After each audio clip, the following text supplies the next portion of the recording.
ক্ষমতার অপব্যবহার সহ নানা দুর্নীতির অভিযোগে আগামী ২৯ জানুয়ারি দুদকে তলব করা হয়েছে ঢাকার উত্তর সিটি কর্পোরেশনের প্রশাসক মোহাম্মদ এজাজকে।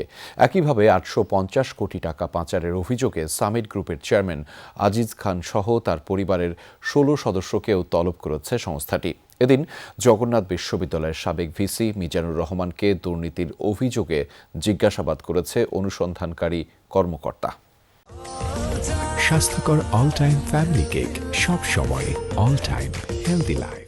টাকাটাও যদি আমরা বলি ৪৭ জন মারা গিয়েছেন। ঢাকা উত্তর সিটি কর্পোরেশনের প্রশাসক হিসেবে মোহাম্মদ এজাজ দায়িত্ব নেন ২৪-এর গণঅভ্যুত্থানের পরপরই। এরপর থেকেই তার বিরুদ্ধে ক্ষমতার অপব্যবহার সহ অবৈধ সম্পদ অর্জনের অভিযোগ ওঠে। এসব অভিযোগ খতিয়ে দেখতে অনুসন্ধানের নামে দুদক সিগনিফিকেন্টলি আমরা ইমপ্রুভ করতে চেষ্টা করেছি।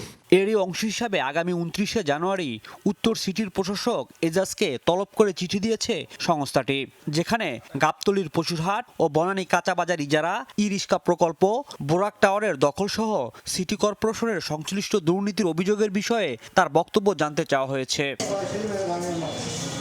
এদিন জগন্নাথ বিশ্ববিদ্যালয়ের সাবেক ভিসি অধ্যাপক মিজানুর রহমানকে জিজ্ঞাসাবাদ করা হয়। তার বিরুদ্ধে দায়িত্ব পালনকালে নিয়োগ বাণিজ্য ও অবকাঠামো নির্মাণে দুর্নীতির অভিযোগ আছে। উপাচার্য থাকাকালীন সময়ে তার বিরুদ্ধে অভিযোগ আসছে, তিনি নিয়োগ বাণিজ্য করেছেন এবং অবকাঠামো উন্নয়ন খাতে অনিয়মের অভিযোগ রয়েছে তার বিরুদ্ধে।